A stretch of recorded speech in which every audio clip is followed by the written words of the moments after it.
don't give these shows the time of day, but they're making a mockery of being black and gay. Let's discuss.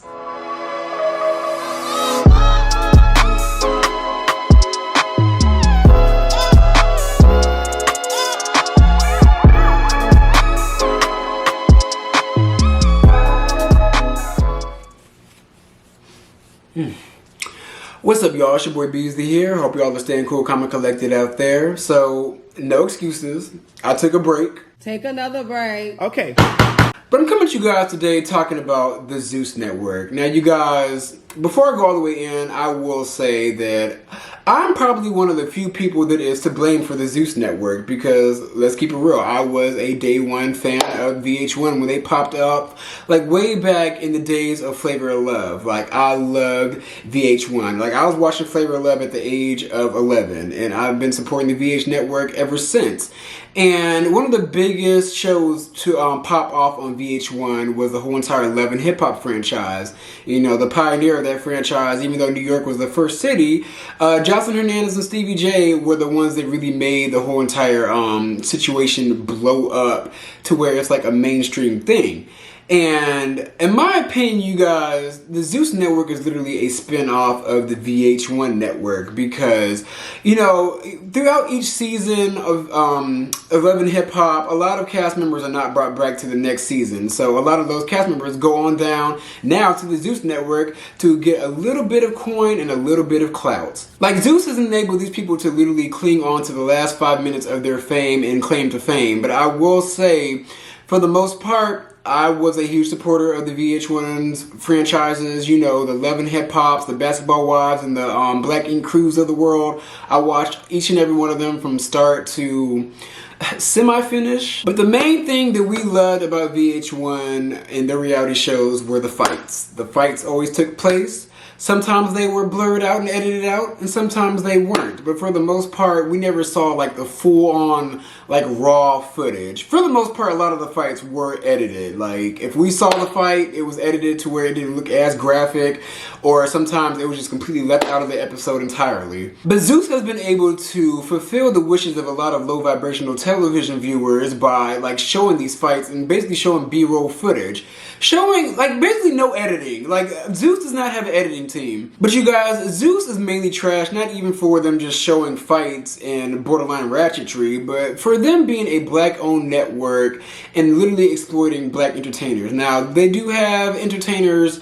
I say entertainers with quotations, but they have entertainers and reality stars on there of different races, yes, but majority of them are either black or came from black-known shows that mostly only black people know in the black community. Now, if you guys didn't know, Zeus is actually owned by 3 black men and 1 white woman, so, you know, it's like majority black-owned. You know, we have a white person in there for publicity, I guess, or for them to be able to get a lot of this shit signed off in Hollywood. They use that white girl so they can just go in the boardrooms, pitch their ideas, and get funding. And majority of the network's popularity all spun from, I want to say it started with the Black China show. Now, I was excited for the Black China show until I watched it and realized it was just a bunch of BS, them really exploiting like her sporadic mom, Tokyo Toni.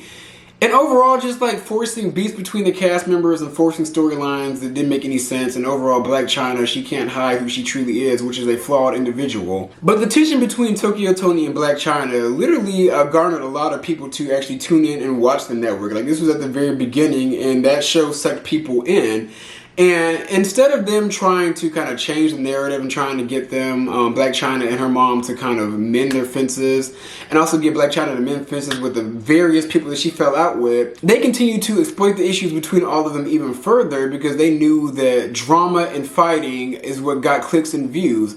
And then we went on to this show called The Conversation. The Conversation was literally a show where people that were beefing on Love and Hip Hop, for them to sit down and basically just argue with each other and fight each other. That's really what it was. Like, the conversation, the premise was supposed to be them trying to like mend fences and really just get out what issues they had with each other. But ultimately, it was just sitting 2 people down. They were beefed out on reality television hard for them to just go ahead and just fight each other and come to blows. Like, that's literally all it came to. And then after that, along came Joseline's Cabaret. Joseline got kicked off of Love and Hip Hop by her own doing, basically got blackballed from VH1, went over to the Zeus Network, got her own show. And the show was supposed to be about these strippers and prostitutes reforming their lives. Like, yes, I said prostitutes because they are real life prostitutes on this show. The girls are hookers.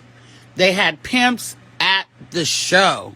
They had to kick off the set. Okay?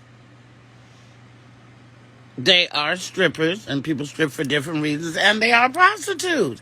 And they admitted that. Everything y'all seen, you didn't see everything that was seen. It was supposed to be a competition where they could compete for a spot in Joseline's Cabaret, get a chance to perform with Joseline, and basically like have a name for themselves, like make a name for themselves, working in the cabaret and also getting reality television fame off of this. Joseline doesn't even have a cabaret, you guys. This is a fake ass. It's fake. She's not in Vegas with some cabaret show. There was no audience for this cabaret show. It was all staged. It's all fake. And them girls don't come on that show to get mentoring and leadership. They knew who the fuck Joseline was when they said, okay, I want to do the show. So what the fuck is the motherfucking issue? I don't understand. It's not like Joseline has some charm school where she's trying to help the girls.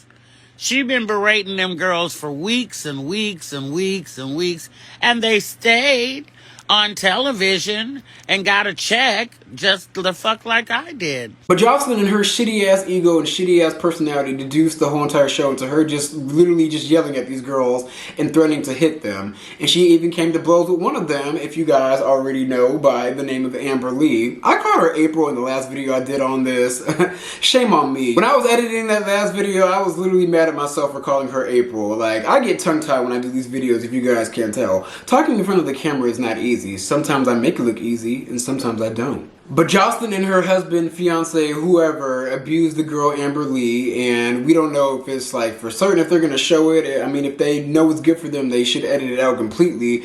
Because if you guys don't know, Amber Lee and a slew of other girls that are on Joseline's Cabaret are planning to do a class action lawsuit against them, which may bury the show and potentially bury the network as a whole, because it's supposed to be a multi-million-dollar lawsuit, you guys. And these girls 100% have a case, because if you guys don't know, a few days later after the whole entire kerfuffle took place, Joseline got on the Twitter and basically admitted it to doing everything by saying, "I'm Mortal Kombat one hoe." "I'm Mortal Kombat one hoe, pimp slapped another, pushed one into last night's episode, kicked down a few on the ground. I slapped fire out of everyone on that stage. Me and my crew, wait for it." Now y'all, I will say for the most part, I do like Joseline because she's just, she ignorant. She is just straight ignorant. Not ignorant, ignorant. Literally. And she's funny to me. She is. Trash individual. But I will say, if this is what it takes to humble her ass, then so be it. Because it needs to happen. Like, she moves about like she is just completely unstoppable, y'all. And she needs to be stopped. And lastly, you guys, this brings me into the show called Bad Boys, which is literally a spinoff of the Bad Girls Club. Honestly and truthfully, to the people that are fans of the Bad Girls Club, you know, the gay ones, the gay boys, we always wanted our own version of Bad Girls Club. Like, we got to keep it real. That's something that we always wanted to see, and we're finally getting it. And all I want to say is return to sender. Y'all, this show is shit. Absolute shit. I think it showcases like the worst qualities of black gay men. Now, there are other men of other races on it, but for the most part, majority of the cast are black gay men with a few straight men sprinkled in for whatever reason. Now, y'all, I know representation matters, and I know that for the most part, us black gay people, we don't have anything on mainstream television representing us. Like, the last thing we had was Pose, and Pose is gone. And before that, it was what? Noah's Ark? Like, literally the only thing that we have besides this shitty show is probably like Chasing Atlanta on YouTube, and I don't even watch that, but I heard it's good. Shout out to them. I don't watch your content, but I see the drive and the hustle. Y'all, this show is bad. It's really bad. Like, the only notable people that I know on there are Milan Christopher, don't like him. The guy, Where the Money Reside, that guy, I'll post a picture of him if you guys don't know who he is. Then we have Andrew Caldwell. Andrew Caldwell didn't even last the whole entire, like, they used him to anchor this show, but he didn't even make it a full episode. Like, I don't even think he made it to the house. I haven't watched the full show. I refuse to. I don't know if they're all staying in a house together. That's literally the premise of Bad Girls Club, and this is a spinoff of that, so I'm assuming they're all staying in a house. And the only other person that I know is Kirk Franklin's son, who may be gay or maybe one of the straight ones. I don't know, but for the most part, you guys, this show is just a big no. First of all, my black gay men, we gotta stop taking everything that is just handed to us just because we got a little bit of fame and a little bit of clout on social media. Because for one, I understand there's nothing else out there for us, but there's something better for you. Like, for example, I'm very disappointed in the Money Resides guy. Like, I don't know his name, but I know him, and I know that he could be doing so much better than this. Like, you mean to tell me you couldn't get sponsored by a Honda dealership, or you couldn't get sponsored by any other dealership that's in your vicinity? Like, nobody's going to be using you for car commercials? Like, he really could have been doing the damn thing. Like, he could have been like the gay mascot for car dealerships in commercials. Now, he may have just been like a token gay, but like, anything is better than getting this pay from Zeus. And then we got Milan Christopher, who I cannot stand because, for one, he was one of the first gay men on one of the Love and Hip Hop franchises, was in a whole entire fake relationship, just on there just for clout to further his career, his music career, even though he didn't showcase any music whatsoever. And then I just don't like him because he just has this elitist attitude with no budget. Like, I'm all for manifestation and sometimes you gotta fake it till you make it, but dude, you literally put on like you got it going on and you don't really have much of anything. Like, you act like you were just the bee's knees, got all the degrees, all of the money, and you just have nothing. Like, y'all, I would never try to down anybody for having high confidence and high self-esteem, but when you act like you're so much better than everybody else, that's when I have a pet peeve, because it's like, dude, what have you done to have this grandiose attitude that you have? You need to humble yourself. Real talk. And then lastly, you have Andrew Caldwell, who is literally the epitome of the gay version of the Joker.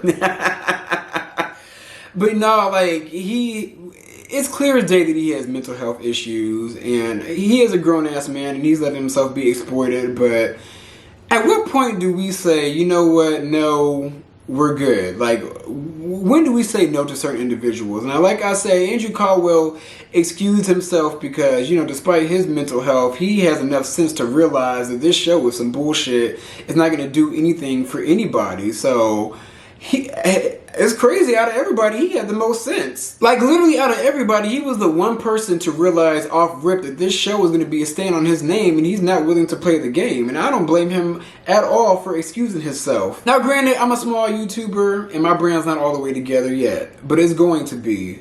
But my thing is, you guys already have somewhat of a brand, somewhat of a social media presence, and it's like you guys don't really care about it because, you know, the money may be tough and you want to take anything that's going to get you out of a rut. But y'all, I just cannot support BS like this. Like, the thing with Zeus is that they reinforce stereotypes about a whole bunch of different subgroups that the people on the outside looking in already think about said subgroups. Just like black gay men. People already think that black gay men are just loud, catty, always ready to fight, always got an idiot attitude for no reason, always ready to pop off. And that's literally what this show is. And that's not how we all act. Now, granted, sometimes if you go down to a black gay club, you may see black gay men acting like this, but that's only like roughly like 10%. Like, we are not a monolith. But yeah, y'all, I'm gonna close this out. I'm not gonna hold y'all because I feel like I'm just preaching to the choir. You guys, Zeus is just absolute trash. Let me know what you guys think about Zeus overall and that new show called Bad Boys. And also Joseline's Cabaret, which may be meeting its last day. But yeah, y'all, unless that lawsuit takes stage, Zeus will never change. They found a target audience that they had much luck in because their content is all about fighting, fussing, and fucking. But those are my views, so be sure to like, comment, and subscribe. I want to come back at you guys with some more content.